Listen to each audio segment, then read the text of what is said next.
আজকে সিম তুলতে আসছি। এই সিম দিয়ে মাছ রান্না করলে ভালো লাগে। সিম, মূলা, বেগুন দিয়ে যদি মাছ রান্না করা যায় খুবই ভালো লাগে। তো বেশি তুলবো না, মাত্র কয়েকটাই উঠাবো। দেখাও, এই যে দেখুন,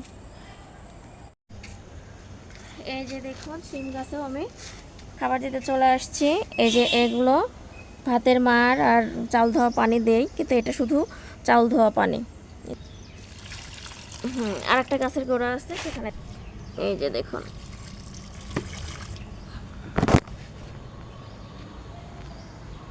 বিকেলবেলা আমরা বেগুন লাগাইতে চলে আসছি সাথে। হ্যাঁ লাগাও, ফাঁকা করো।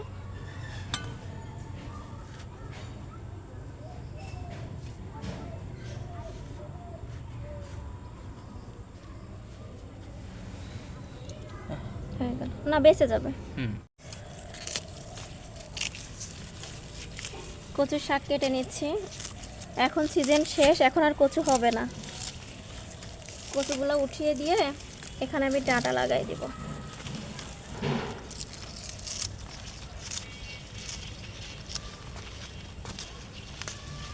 আসসালামু আলাইকুম। আজকে চলে আসছি যে লাউ গাছে আমি খাবার দেব। এটা কিন্তু আমাদের কিচেন থেকে সবজির খোসা, এগুলো আমি এখানে গর্তের মধ্যে এই যে সবজির খোসাগুলি দিয়ে দিব। আমাদের গাছের গোড়াটা কিন্তু দেখেন অনেক দূরে, ওই যে দেখেন। এইটা যদি আমি এভাবে দিয়ে রাখি আর এর উপরে মাটি চাপা দিয়ে রাখবো। মাটিটা আপাতত এখানে নেই, এক্সট্রা মাটিগুলো চাপা দিয়ে রাখবো। এগুলো পচে সার হবে, আর লাউ গাছ এটা খুবই খেতে পছন্দ করে।